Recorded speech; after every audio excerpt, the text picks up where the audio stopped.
తరుణిజొచ్చియున్నాను, పక్షివలె నీ కొండకు పారిపోము అని మీరు నాతో చెప్పుట ఎలా?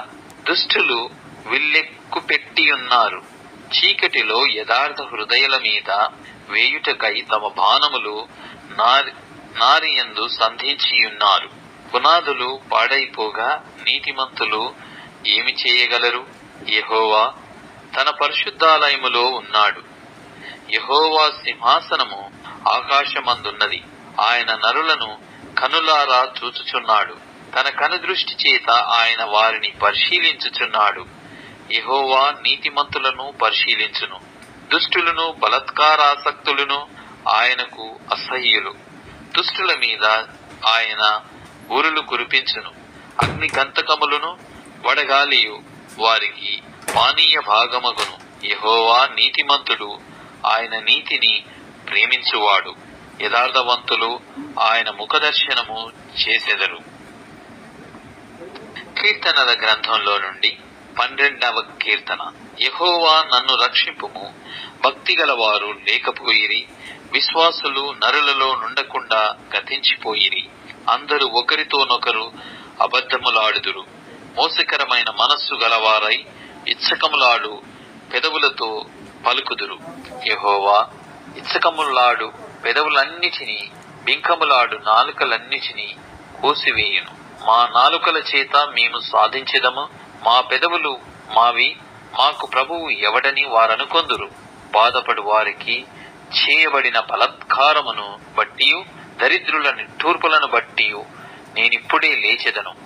రక్షణను కోరుకొను వారికి నేను రక్షణ కలగజేసెదను అని యెహోవా సెలవిచ్చుచున్నాడు.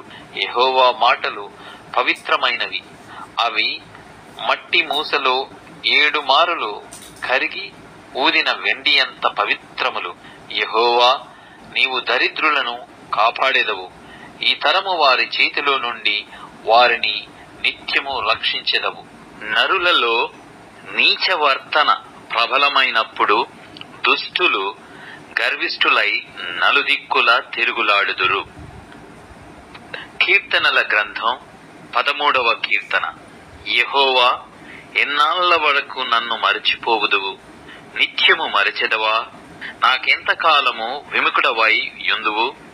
ఎంతవరకు నా హృదయములో పగలంతయు దుఃఖాక్రాంతుడనై యుందును?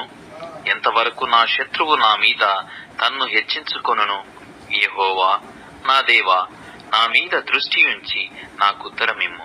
నేను మరణ నిద్ర నొందకుండను, వాని గెలిచితినని నా శత్రువు చెప్పుకొనకుండను.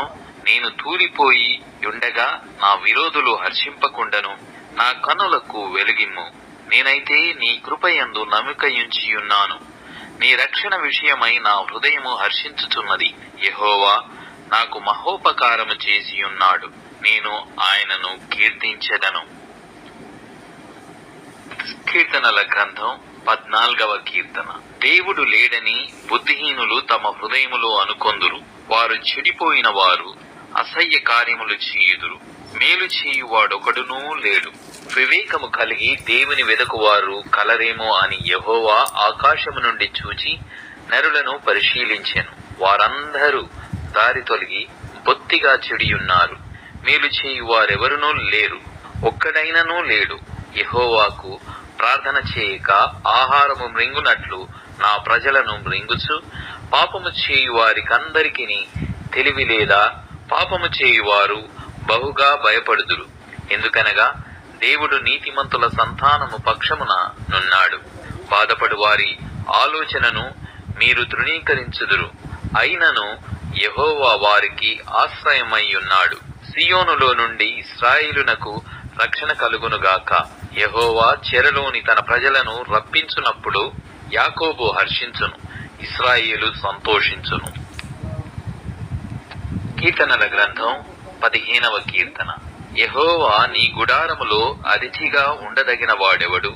నీ పరిశుద్ధ పర్వతము మీద నివసింపదగిన వాడెవడు?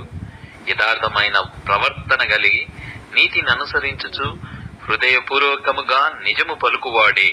అట్టివాడు నాలుకతో కొండెములాడడు, తన చెలికానికి కీడు చేయడు, తన పొరుగువాని మీద నింద మోపడు.